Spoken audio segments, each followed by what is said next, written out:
pero realmente hay otros tipos, está la O, está la 13. Entonces en este caso está en la 13, que actúa por la activación de unos factores que actúan como ATPasas como RO y terminan llevando a la activación de múltiples vías de quinasas, pero estas ustedes ya reconocen aquí dos. ¿Sí o no? ¿Cuáles son estas?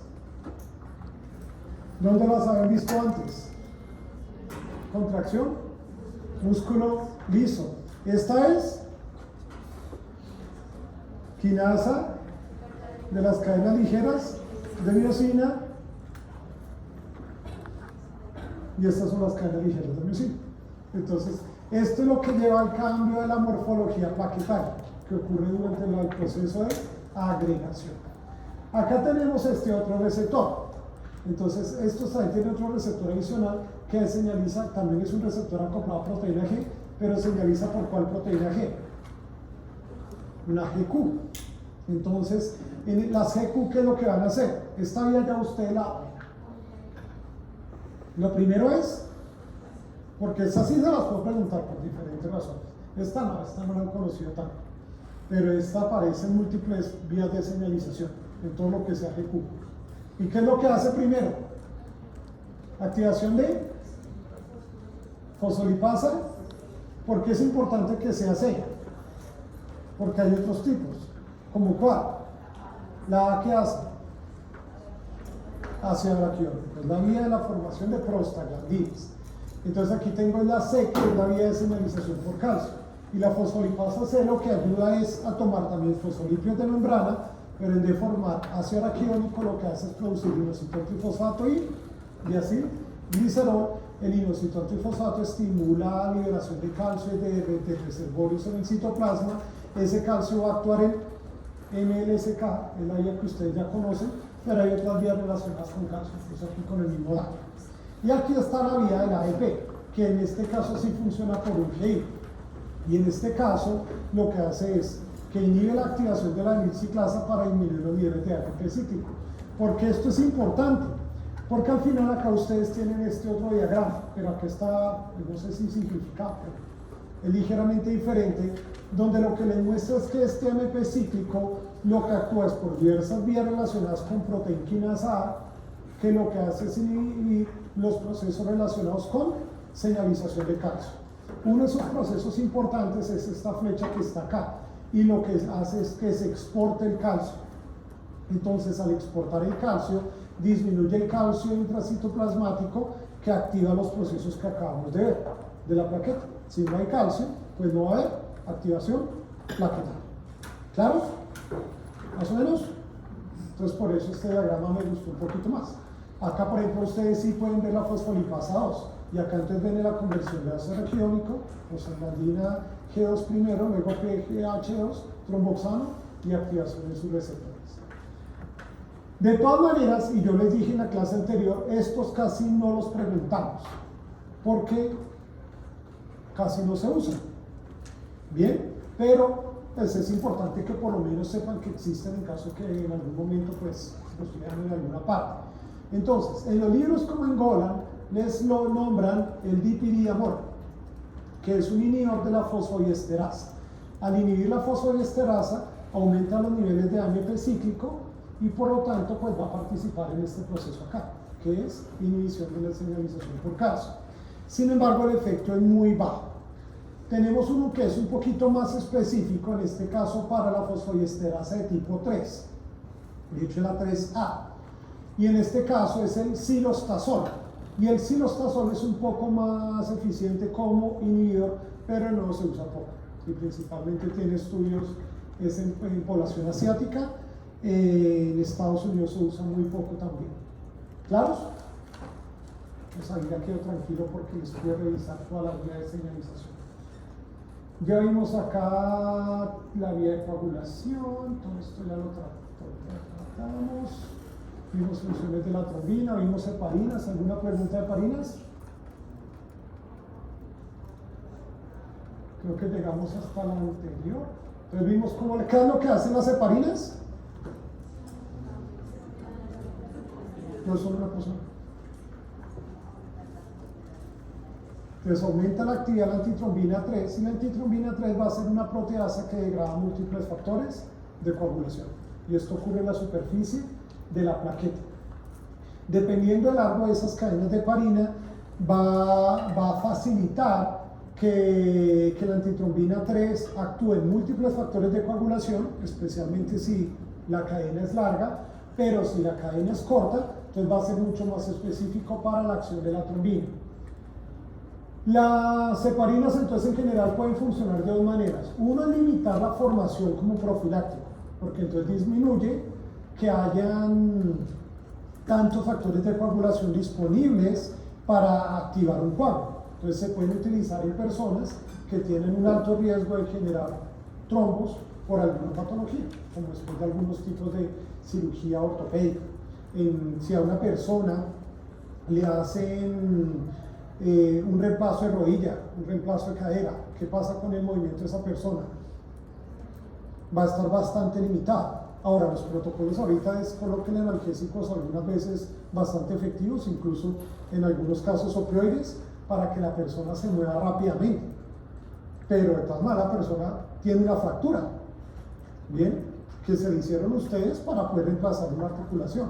Entonces va a ser muy doloroso. Necesitan moverlo, especialmente pues, para procesos de cicatrización, pero además porque si no se mueve, tiende a desarrollar más trombos. Entonces en esas situaciones se pueden utilizar en algunos casos algunas heparinas con cuidado, porque toma la cana hacer una cirugía mayor. Entonces el riesgo puede ser que sangre. También se puede colocar para expansión de trombos. Entonces le llega a la persona que viene ya con un cuadro clínico sugestivo de una trombosis venosa profunda, incluso un tromboembolismo pulmonar o algún otro tipo de trombo, entonces lo pueden colocar para evitar que desarrolle trombosos más grandes. ¿Bien? Controlar un poco esa coagulación que ya está pasando. No cruzan la placenta, tienen un rápido inicio de acción, si se colocan de manera endovenosa, actúan en minutos. ¿Bien? Porque una vez va a encontrar los factores de coagulación. Pero la alternativa es que lo coloquen por vía subcutánea. Entonces, de pronto, si han tenido un familiar que le ha formulado una heparina bajo peso molecular, entonces vean que la persona se coloca unas inyecciones, generalmente en el área abdominal, entonces esta se ve de esta forma, que se va a demorar un poquito más. La heparina, ya dijimos que estas son obtenidas de tejido animal, diferentes cadenas, y seguramente en patología ustedes vieron esto, que las pruebas de coagulación indicadas para el monitoreo de cada uno de estos según la vía que están modulando. Y ya. ¿Cómo actúa la protamina? Lo mencionamos en la sesión anterior.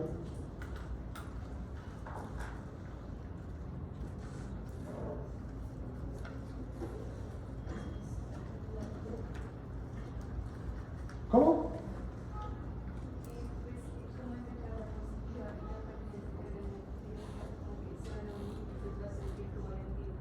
Exacto, entonces es un antídoto simplemente químico por unión directa. Entonces, gracias a las cargas positivas de la protamina va y se une directamente a la heparina. Ese es el mecanismo de acción. Se utilizan porque puede ser posible que se les pase la dosis. Hacen un cálculo de dosis inadecuado, le colocan 10 veces la dosis al paciente porque se les corrió un cero en la coma de la multiplicación y el paciente puede empezar a sangrar. Entonces necesitan controlarlo. O simplemente puede que hayan utilizado una dosis adecuada, pero todos respondemos diferente. Entonces esta persona pudo haber respondido de manera más alta a la heparina, entonces puede que necesite un control. Además ocurre algo particular, y es que con la heparina se puede hacer unos fenómenos de hipersensibilidad. Dentro de estos hay dos, las reacciones de tipo 1 y tipo 2, pero en este caso no me refiero a las reacciones de hipersensibilidad tipo 1 y tipo 2, sino a trombocitopenia inducida por heparina tipo 1 tipo 2. Que a veces lo encuentran como TIH en los libros. En general, la tipo 1 es más común, pero es leve, entonces no va a comprometer en mayor medida el estado del paciente, pero el tipo 2 es muy serio y raro. Entonces, ustedes inician el tratamiento de la persona, hicieron un monitoreo con un cuadro hemático y un par de días después o al día siguiente encuentran que hay una disminución en el número de plaquetas. ¿Cuál es el número normal de plaquetas? ¿Cuánto? De 150 a 200.000 hasta más o menos 400.000. Entonces, si empieza a caer, si la persona venía normal y cayó, deben sospechar que está haciendo una trombocitopenia inducida por heparina. ¿Y qué deben hacer? Suspender primero la heparina, bueno, porque nada le sirve colocarle placa. Y el segundo tratamiento es colocar plaquetas, si la persona está en riesgo de sangrado. Bien, especialmente si es una trombocitopenia severa. Pero de nada le sirve ponerle plaquetas si sigue con heparina. Entonces tiene que suspender la heparina y colocar plaquetas. Esto es común, ocurre con heparinas no fraccionadas, las largas. Cuando vean la palabra heparina sola, se refieren a heparina no fraccionada, la que tiene la mayor variabilidad de cadenas. Bien, pero también puede aparecer con las heparinas de bajo peso molecular. Entonces, por eso en general, si la persona hizo trombocitopenia inducida por heparina, se evita colocar heparina y se evita utilizar heparinas de bajo peso molecular. Se buscaría un anticoagulante diferente. ¿Bien? ¿Han visto los casos del curso? Los de repaso. Ya hay casos de repaso. Y en los casos de repaso, por ejemplo, hay cuadros hemáticos relacionados con los pacientes. ¿Están haciendo los casos o no tanto? Fue el último día a la carrera, Juan Antonio Serri. Listo.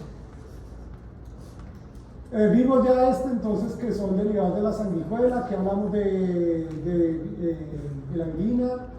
Aquí también está la epirulina. Tenemos otros inhibidores directos ya diferentes que serían, por ejemplo, moléculas como el argatroban y el dabigatran, que pueden ir a unirse directamente a la trombina. De nuevo, en todos los medicamentos, no solamente en los de hemostasia, idealmente uno quiere llegar a controlar el efecto del medicamento en caso de que esté pasando algo anormal. Con estos es especialmente importante, porque pueden llevar a que la persona tenga un sangrado, y puede ser desde, no sé, sangrado en sías que pues no tiene mayor problema, a una hemorragia cerebral, que obviamente sí es muy grave. Entonces, para algunos de estos hay anticuerpos como el idarucizumab, entonces que vendrían se unían al argatroban o dabigatran y evitan su acción. Y entre inhibidores del factor 10A está el fondaparinux. ¿Qué dijimos que era el fondaparinux?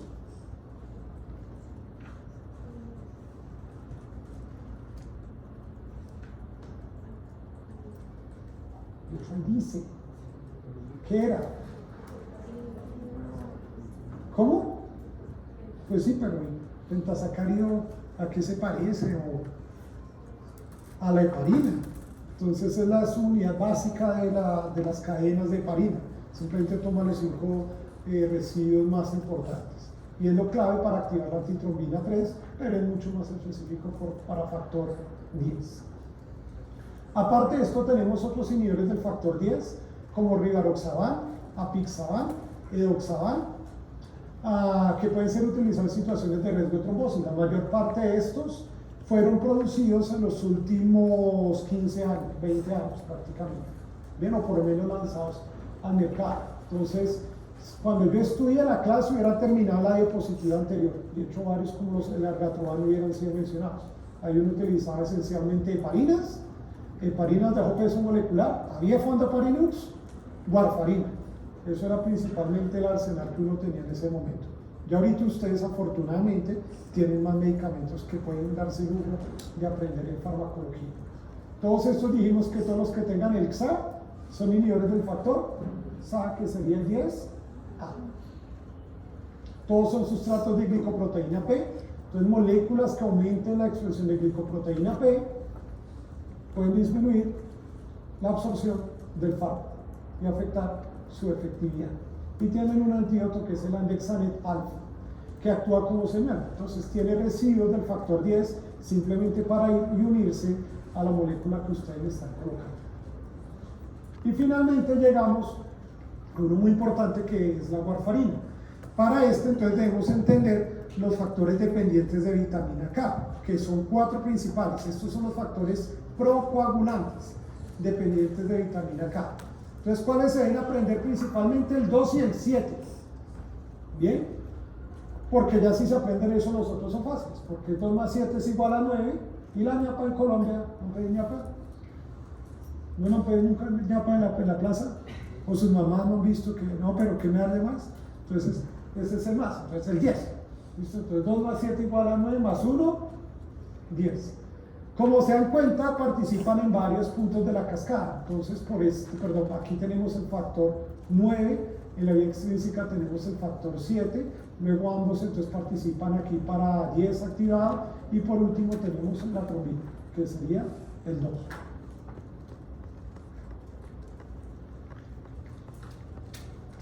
Participan en este proceso, que de hecho ya lo vieron, ustedes lo explicaron, de hecho creo que les ha aparecido en los parciales, porque esto lo explicaron ustedes al inicio del semestre, ¿recuerdan? ¿O no tanto? De las exposiciones de sus compañeros. Esas han salido en los parciales y siguen saliendo. Entonces acá ustedes tienen un paso importante donde ustedes tienen un residuo de glutamato en un factor de coagulación. Acá necesitan carboxilar ese residuo de glutamato, pero para eso como cofactor viene la vitamina K. Entonces viene la vitamina K, participa en la reacción junto con CO2, junto con oxígeno, y el resultado es que ahora tienen un factor de coagulación que en su residuo de glutamato fue carboxilado. Ven este grupo nuevo que aquí no existía. Pero para eso requirieron vitamina K. ¿Qué pasa en este ciclo? Pues la vitamina K dejó de ser activa porque se oxidó. Y entonces, ¿qué necesitarían para generar más factores de coagulación? O meterle más vitamina K o rescatar esa que ustedes acabaron de oxidar. Y generalmente en el cuerpo lo que se hace en este tipo de reacciones es reciclar. Entonces toman esta vitamina K oxidada y viene una epoxidorreductasa que en presencia de NADH vuelve a reducir la vitamina K, la deja en la forma activa y produce pues nada más. Bien, esto hace, pues utilizan diferentes otras reacciones. Este proceso es inhibido por moléculas que en general llamamos cumarínicos. Dentro de estos tenemos el dicumarol y la warfarina. De hecho, en inglés muchas veces se lo llaman como cumarino. ¿Listo? Pero entonces estos son del grupo de los cumarínicos. ¿Cómo se dieron cuenta de que la warfarina o que esos compuestos disminuían la coagulación? ¿Qué leyeron? Las vacas, ¿qué pasó con las vacas? Alguien dijo vacas, ¿no? ¿O escuché mal? ¿Qué le pasó a las vacas? Entonces están unas vaquitas por allá en Wisconsin, las cambiaron de prados y en un prado llegaron y empezaron a comer una hierba particular, y después se dieron cuenta que las vaquitas estaban sangrando. Bien, se dieron cuenta que lo que cambiaron una hierba en particular y ahí lograron sacar, creo que fue primero la cumarina. Entonces, como un anticoagulante. Entonces, esto revolucionó la historia de la trombosis porque hasta ese momento no teníamos anticoagulantes disponibles o eran complicados de usar porque eran sustancias como la heparina. Entonces requieren administración por medio de inyección o administración endovenosa. Pero en este caso se dieron cuenta que era una sustancia que las vacas estaban comiendo y que producía un control de su coagulación. O sea, que era algo que se para por vía oral, lo cual lo hace más conveniente y que va a tener un efecto en la coagulación. Por eso fue tan importante. Esta es la warfarina que resultó de este proceso. De hecho, ¿por qué se llama warfarina? Wisconsin Alumni Research Foundation.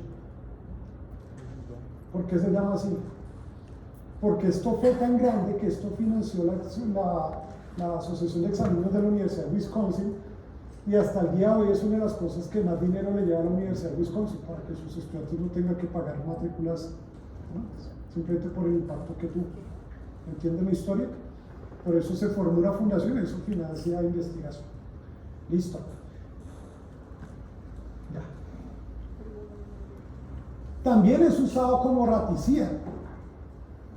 Entonces, muchos de los, si en algún momento han tenido alguna rata, y eso nos puede pasar a cualquiera, y uno termina comprando raticidas o ratones en su casa, bueno, hay diferentes maneras de tratar de controlarlos, pero en algunos casos pues se utilizan raticidas.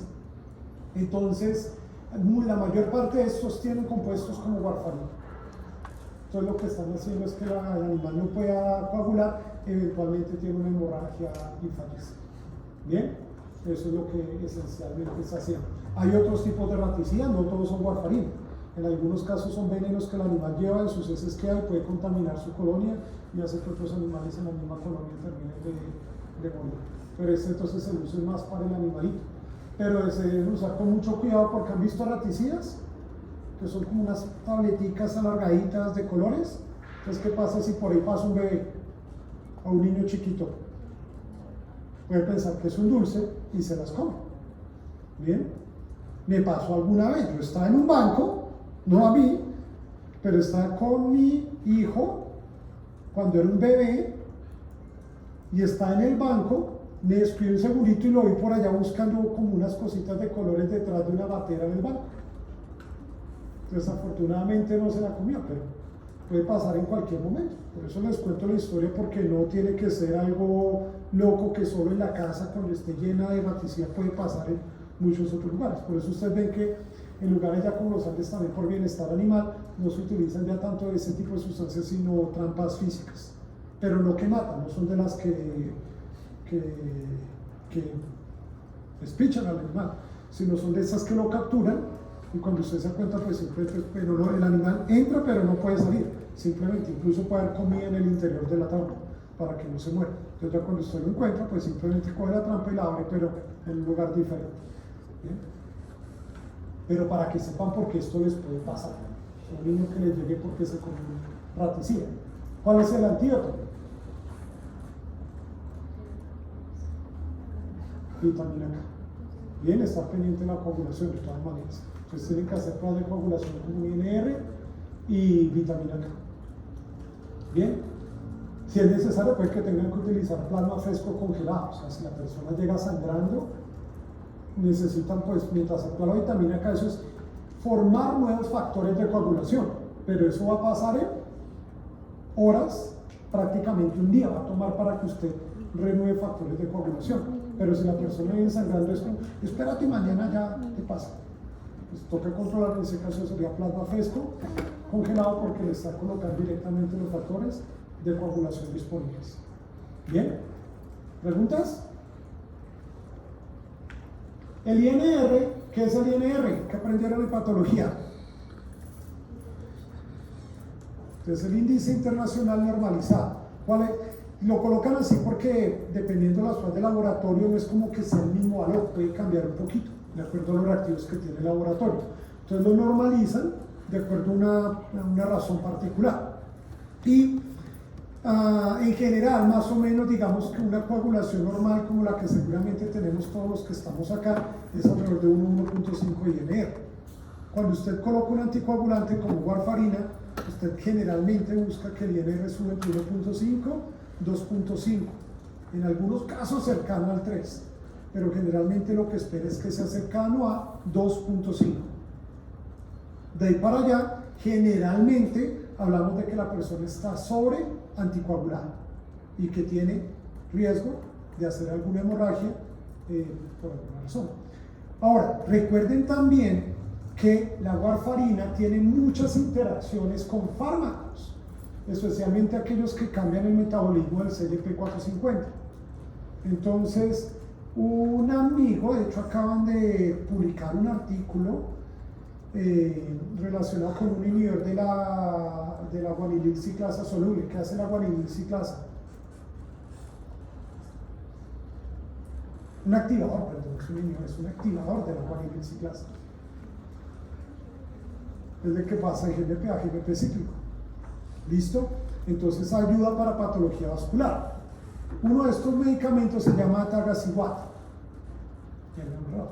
No se lo tienen que saber, no lo vimos. Pero ya está en el mercado, se llama atagaciwat.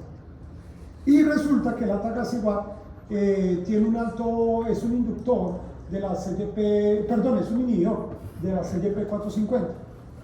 Entonces hace que la warfarina, los medicamentos que se metabolizan por esta vía ya no se metabolizan tanto. Entonces sus niveles van a ser más altos. Entonces cuando este medicamento lo están estudiando, hay una historia de cada un paciente que llegó y terminó el estudio común y corriente, simplemente la prueba, pero él no dijo que tomaba warfarina. Entonces terminó el estudio, regresó a su casa, se tomó warfarina, algo pasó. El punto fue que salió del estudio porque era un día como de pruebas de farmacocinética, los estudios de fase 1. Entonces, como le colocamos el fármaco, miramos cómo se comporta a lo largo de 24 horas. ¿Usted qué ha tomado? Nada. Ah, bueno, perfecto. Miramos los niveles y ya. Y al otro día, ¿cómo se siente? Bien, no encontramos nada particular, pues puede ir tranquilo para su casa, ya cumplió el estudio. Pero como les digo, el paciente se ha tomado warfarina. Muchas veces no lo hice, en ese caso porque en países como Estados Unidos, él puede pagar por hacer estudios clínicos. O sea, les pagan porque usted sea participante de un estudio clínico. Y hay personas que viven, o sea, que su ingreso principal es ser voluntarios de estudios clínicos. Alguna vez, otra historia paralela, algún amigo que sale como, oiga, Peña, quiere participar en un estudio, pagan $500. ¿$500? ¿Cuánto? Pues yo como bien, ¿no? ¿Qué toca hacer? ¿No? Le ponen una vacuna y ya. ¿Ya? ¿Sí? ¿Y algún riesgo? No, pues que pronto produce falla hepática, pero el resto, eso es como lo único especial que encontré en la hojita del consentimiento informado. Ustedes sí. Bien, porque al final el riesgo es bajo, no significa que eso le va a dañar el hígado, pero ustedes sí, entonces, si participan o no. Cierro la historia, entonces por eso es que a veces hay pacientes que no cuentan todo lo que están tomados para que puedan participar en el estudio y tener el ingreso por el fármaco que van a probar. Bien, entonces ese paciente dice que llegó y que llamó como a las 4 horas, que vivía en otra ciudad, no era la ciudad de Estados Unidos donde hicieron el estudio, sino ciudades cercanas. Ustedes saben, o de pronto sepan que en Estados Unidos eso es común. Llegó a su casa y que le llamó la atención que la orina estaba saliendo como rojita. Porque pues normalmente no pasa, y allá como que remolacha tampoco es que coman tanto. Entonces no era remolacha. Entonces consultó, que dijeron, vengas inmediatamente, consulte rápido al médico y nos cuenta. Y era hematuria, sangre en orina. Le tomaron un INR y lo tenían, creo que era 5,7. Entonces, ¿cuánto les dije que era lo normal generalmente? O sea, que usted espera el tipo de un paciente, 2,5, máximo 3. Estaba mucho más alto. Y que llegó entonces al hospital principal del estudio clínico, un hospital muy grande, y le repitieron la prueba de coagulación y su INR ya va ahí, 15. Entonces era como la orden es meter a este paciente en algodón. Como que nada lo toque, y pues ponerle plasma fresco congelado y también para eso. Pero, ¿por qué?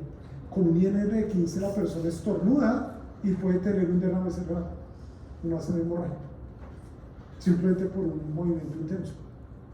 Bueno, entonces eso es. Ahora, ahí les cuento la historia desde el estudio clínico, pero ¿por qué creen que les cuento la historia? Porque las interacciones, o sea, usted puede tener un paciente con warfarina y usted le coloca un medicamento que inhiba a esto y el paciente puede llegar con un sangrado. Y las interacciones son más frecuentes entre más fármacos se estén colocando. En general, no estoy diciendo interacciones necesariamente que haga sangrar, pero si una persona toma más de 5 fármacos, el riesgo de una interacción entre esos fármacos es prácticamente el 100%. Ahora, puede ser una interacción leve, pero existe. Y los abuelitos, si ustedes de pronto tengan algún abuelito que tenga multimorbilidad, que es muy común, el abuelito puede tener EPOC, y por eso puede tener un corticoide con un beta agonista, y puede tener hipertensión, y por la hipertensión mínimo está tomando 2 fármacos, y puede tener problemas de colesterol. Entonces mínimo tiene un fármaco adicional por el colesterol, y de pronto también ya tiene síndrome metabólico, que es súper común ahorita en población mayor, más o menos 1 de cada 3 personas mayores. Entonces de pronto está tomando un hipoglicemiante o algo más. Entonces el riesgo de interacción es muy alto. Y además, si tiene warfarina, se tiene que revisar eso. ¿Todas las interacciones se las pueden saber? No. Más adelante, seguramente en la clínica, ustedes van a aprender calculadoras de riesgo. Entonces ustedes pues ya van a colocar ahí el riesgo, colocan los fármacos y le van a decir de esos fármacos que está tomando la persona, qué interacciones serían más probables. De acuerdo con eso, usted decide si ajustar algunos de los medicamentos. Los efectos varían entre individuos con warfarina, creo que no tengo la gráfica. Entonces usted puede arrancar con una dosis estándar y va a haber pacientes que siguen con un INR de 1.2 y hay pacientes que les pasa un INR de 3.5. Bien, depende de los niveles de vitamina K de la persona, de posibles polimorfismos de las enzimas. Entonces, uno no puede confiar en que ya tiene ajustada la warfarina. Generalmente el ajuste inicial se hace en el hospital. Entonces la persona llega con un evento trombótico de algún tipo, tromboembolismo pulmonar, por un infarto de miocardio, por una tromboflebitis que hizo trombos venosos profundos. Entonces usted lo manejó, pero va a salir del hospital con un anticoagulante que podría ser algo como una heparina bajo peso molecular, de pronto algún inhibidor directo de trombina, el factor 10, pero muchas veces sale con warfarina. Entonces usted se la va titulando en el hospital para que salga con un INR adecuado, pero arranca con una dosis estándar y tiene que estar haciendo controles porque puede ajustarse muy fácil, o incluso con la dieta. Recuerden que hay productos en la dieta que pueden cambiar esas respuestas. Las coles de Bruselas, seguramente lo comentan, las coles de Bruselas, pero puede pasar. Bien, aquí no tanto, pero en Estados Unidos se consume más jugo de uva para desayuno, que también puede cambiar los niveles de citocromos. Entonces, ajustes en dieta pueden cambiar eso. Recuerden también algo muy importante, y es que los factores dependientes de vitamina K no son solamente procoagulantes. O sea, los procoagulantes fueron los que vimos, que son ¿cuáles? 2, 7, 9 y 10. Pero también hay factores dependientes de vitamina K que son anticoagulantes. Bien, que son la proteína C y la proteína S. ¿Qué pasa si yo inhibo la proteína C y la proteína S? Entonces, ¿cómo? Sí, pero bueno, y entonces en ese caso habrá más coagulación.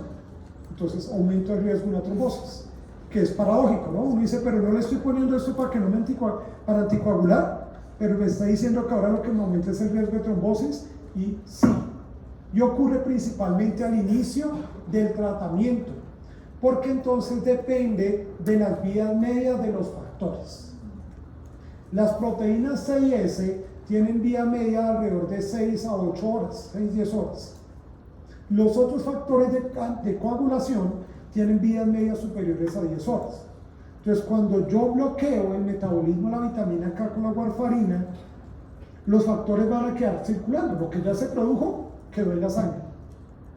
Pero entonces a las 6 horas se me va a agotar, 6-8 horas, se me van a agotar proteína C y proteína S, pero todavía me quedan los otros. Entonces, ¿cuál es el primer efecto que tengo? Procoagulante. Por eso no se inicia warfarina sola. Bien, nunca inician solo warfarina. Que la persona diga, ay, sí, parece que tienes un trombo. Yo recuerdo que lo mejor es manejarlo con tratamiento ambulatorio oral, entonces iniciemos warfarina, porque el paciente les puede hacer complicaciones. Una complicación común es ¿cuál? Que leyeron del inicio de warfarina sola. Necrosis. Si quieres ganarte los puntos tienes que ser completo. Necrosis cutánea. Entonces, porque hace microtrombos y uno de los primeros lugares que se afecta es la piel. Entonces llega con áreas isquémicas necróticas en la piel. ¿Bien? Entonces me acuerdo luego del dolor. Entonces por eso no se inicia solo warfarina, se hace algo que se llama terapia puente, donde uno primero anticoagula con otra sustancia y cuando ya el paciente está anticoagulado es que empezamos a mirar la warfarina.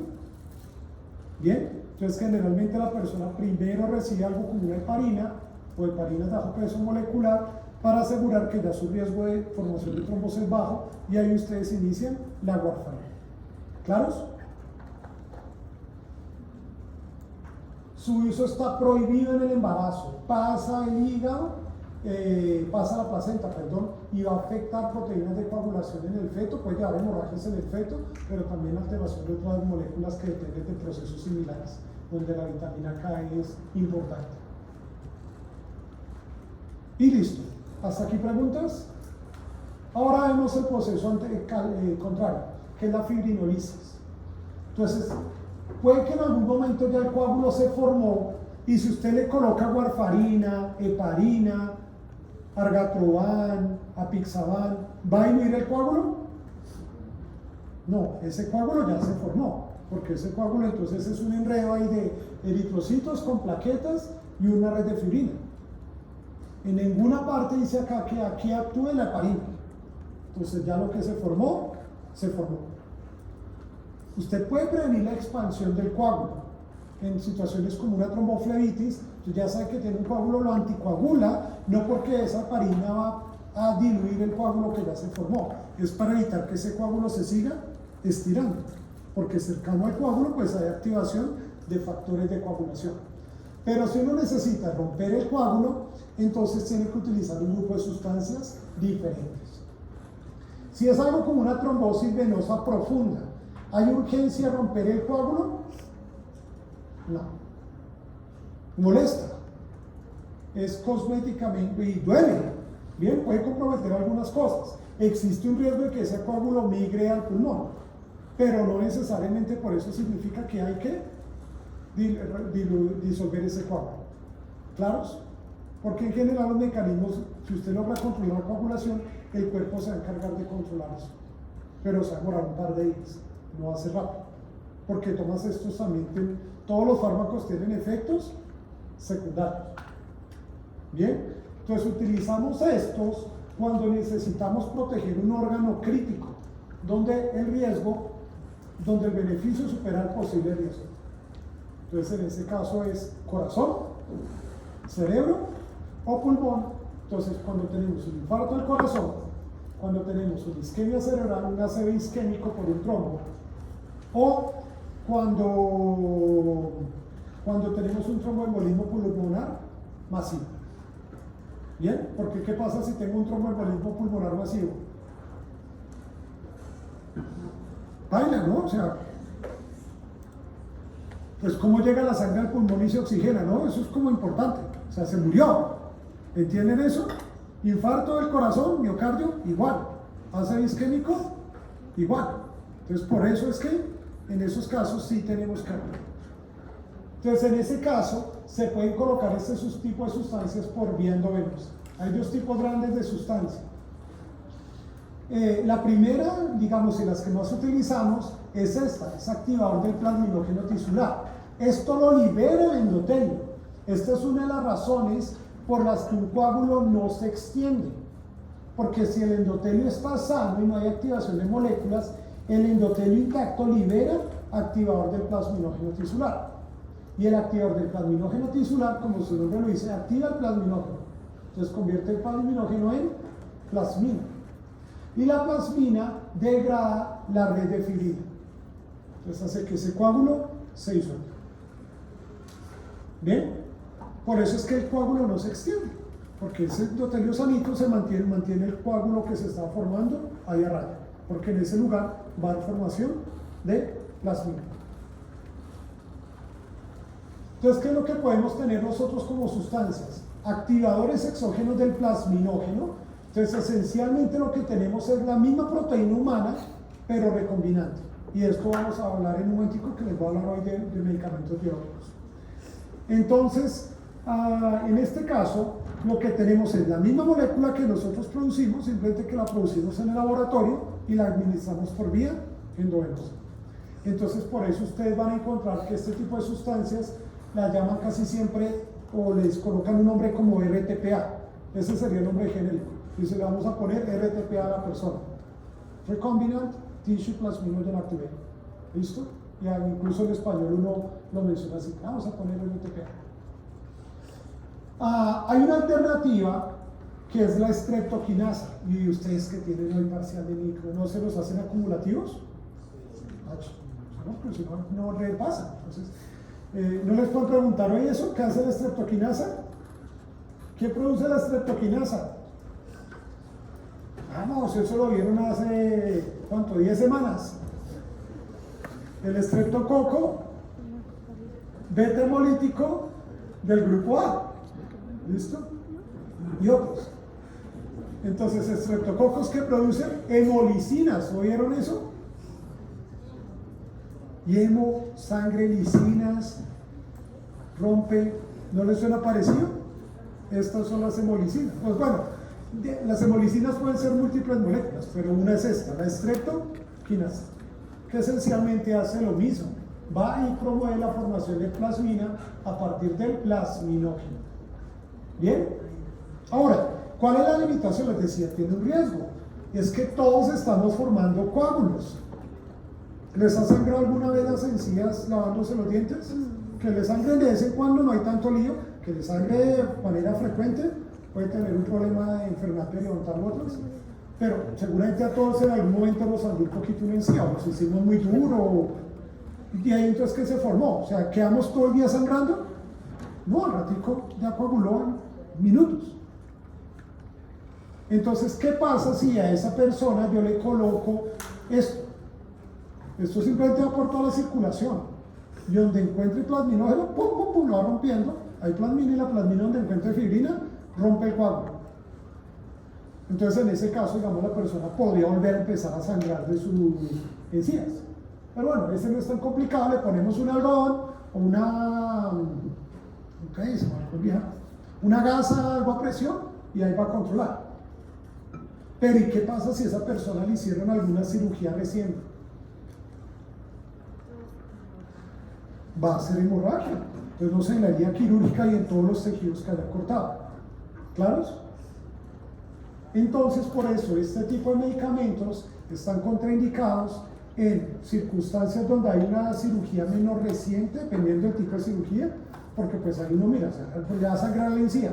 Pues bueno, de pronto sirve mejor colocarle ácido tranexámico directamente en el lugar donde está sangrando, porque no sé, le sacamos las cordales. Entonces le ponemos ahí, controlamos el sangrado en ese lugar, pero controlamos el infarto, porque es que el infarto lo puede matar. El otro, si logramos controlar con medidas físicas, salvamos a la persona. ¿Bien? Pero si la persona lo que tuvo fue una remoción de un meningioma en los últimos 6 meses, el riesgo de que genere una hemorragia cerebral es muy alto. Entonces, en esos casos, esas serían contraindicaciones prácticamente absolutas. Cirugías, bueno, cirugía de corazón abierto, o CFC. ¿Bien?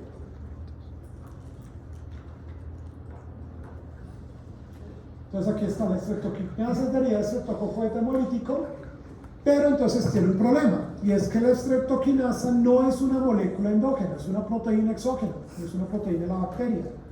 Entonces, cuando usted lo administra la primera vez, puede que funcione, pero la siguiente ya no va a funcionar, porque se forman anticuerpos. Y si usted tuvo una infección por algún tipo de alguno de esos estreptococos en el pasado, seguramente usted ya tiene anticuerpos. Entonces hace que el riesgo de que no funcione mucho más alto. Entonces no se puede repetir. Entonces las recomendantes son más específicas para trombos también patológicos. Entonces aquí está antigenicidad mucho más alta para estreptokinasa. La alteplasa no, porque sería la molécula similar a la de nosotros, es la misma.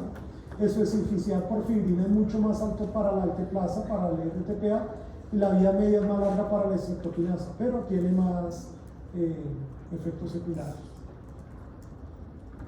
Acá están algunos controles que es para mirar contra placebo cómo quedan las personas después de un infarto.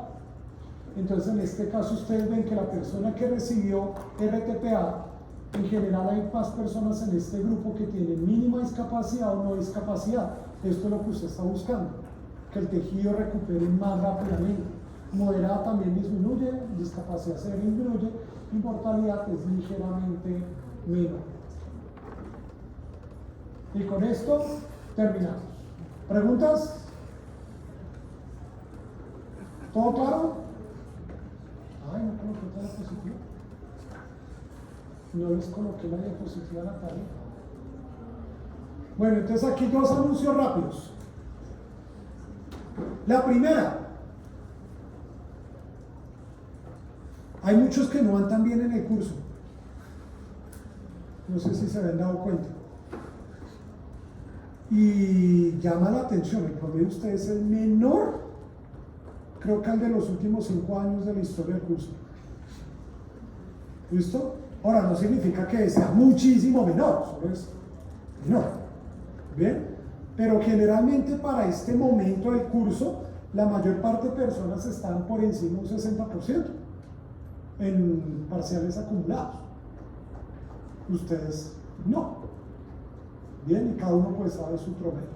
¿Listo? Pero ustedes están más cercanos a 55%, que es preocupante. ¿Y ahí qué hacemos? Eso suena como a personas solicitando una, ¿cómo se llama esto? Una soborno, no. Entonces, o sea, ¿qué hacemos? Pero bien, o sea, ¿qué han pensado ustedes hacer ético, correcto, académico? ¿Y qué creen que es lo que está pasando?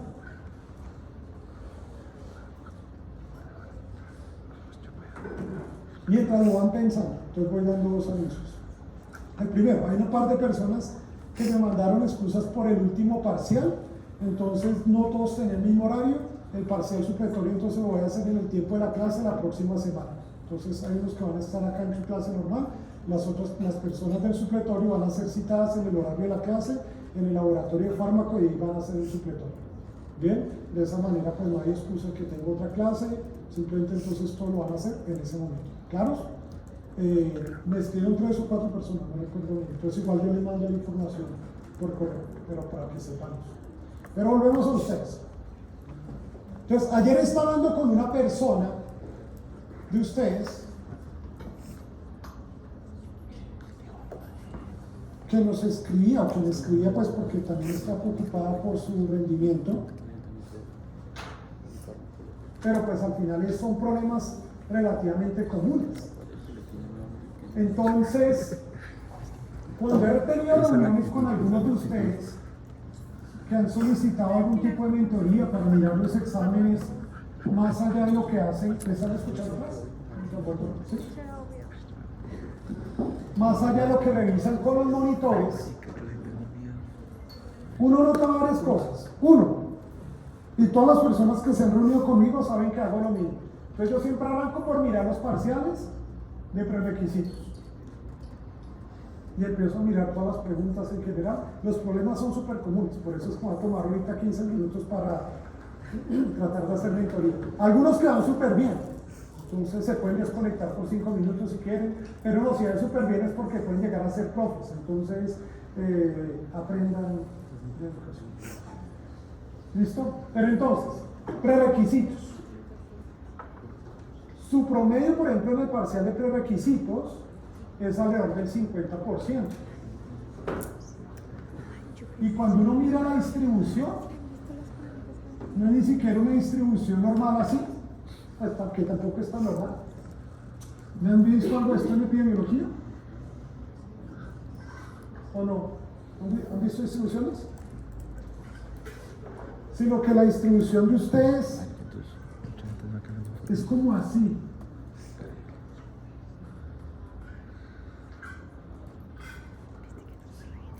¿Qué quiere decir? Hay personas que están muy bien y están acá. Hay personas que están muy regular y están por acá. Y el resto es como que hacen una fila así. Es difícil, o sea, se hay un pico alrededor de 50, pero no hay una mayor proporción porque es que están muy distribuidos a lo largo de todo el espectro. Que es preocupante, y lo hablo en sentido de profesor a ustedes para que también como grupo miren cómo se apoyan. Bien, pero, porque es que eso viene en estrategias de trabajo en equipo también, de uno de si hay dinámicas en el semestre que yo no las conozco, pero cómo se pueden apoyar entre todos, porque al final ustedes van a ser compañeros, van a ser colegas. Bueno, y la distribución sí es muy grande, hay personas que ya tienen rendimientos muy bajos. Quiero ser muy claro, la probabilidad de que una persona esté acá pase es muy baja. Bien, porque si se dan cuenta, estoy tratando de hacer todo lo posible para que los exámenes no sean de memoria. Necesita memoria. No estoy diciendo que no. Pero hay una pirámide de aprendizaje donde por aquí abajo tenemos memoria, por aquí tenemos integración, por aquí es aplicación y por aquí podríamos tener generación y creación.